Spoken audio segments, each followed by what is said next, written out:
অনেকদিন থেকে আমার একটা পাহাড় কেনার শখ, কিন্তু পাহাড় কে বিক্রি করে তা জানি না।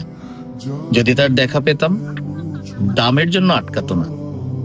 আমার নিজস্ব একটা নদী আছে, সেটা দিয়ে দিতাম পাহাড়টার বদলে। খেয়ে না জানে পাহাড়ের চেয়ে নদীর দামই বেশি। পাহাড় স্থাণু, নদী বহমান। তবুও আমি নদীর বদলে পাহাড়টাই কিনতাম, কারণ আমি ঠকতে চাই। নদীটাও অবশ্য কিনেছিলাম একটা দ্বীপের বদলে। ছেলেবেলায় আমার বেশ ছোট্টখাট্ট ছিমছাম একটা দ্বীপ ছিল, সেখানে অসংখ্য প্রজাপতি। শৈশবে দ্বীপটি ছিল আমার বড় প্রিয়। আমার যৌবনে দ্বীপটি আমার কাছে মাপে ছোট লাগে।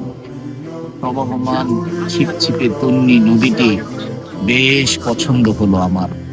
বন্ধুরা বলল, ওইটুকু একটা দ্বীপের বিনিময়ে এত বড় একটা নদী পেয়েছিস, খুব জিতেছিস তো মাইরি। তখন জয়ের আনন্দে আমি বিহ্বল হতাম। তখন সত্যি আমি ভালোবাসতাম নদীটিকে। নদী আমার অনেক প্রশ্নের উত্তর দিত, যেমন, বলতো আজ সন্ধেবেলা বৃষ্টি হবে কিনা। সে বলতো, আজ এখানে দক্ষিণ গরম হাওয়া, শুধু একটি ছোট্ট দ্বীপে বৃষ্টি। সে কি প্রবল বৃষ্টি, যেন একটা উৎসব। আমি সেই দ্বীপে আর যেতে পারি না। সে জানতো, সবাই জানে, শৈশবে আর ফেরা যায় না। এখন আমি একটা পাহাড় কিনতে চাই।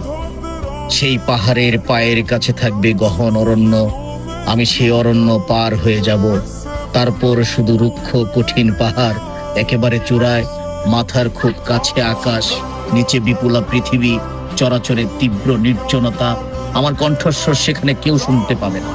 আমি ঈশ্বর মানি না তিনি আমার মাথার কাছে ঝুঁকে দাঁড়াবেন না। আমি শুধু 10 দিককে উদ্দেশ্য করে বলবো, প্রত্যেক মানুষই অহংকারী। এখানে আমি একা। এখানে আমার কোনো অহংকার নেই। এখানে জয়ী হবার বদলে ক্ষমা চাইতে ভালো লাগে। হে 10 দিক, আমি কোনো দোষ করিনি, আমাকে ক্ষমা করো।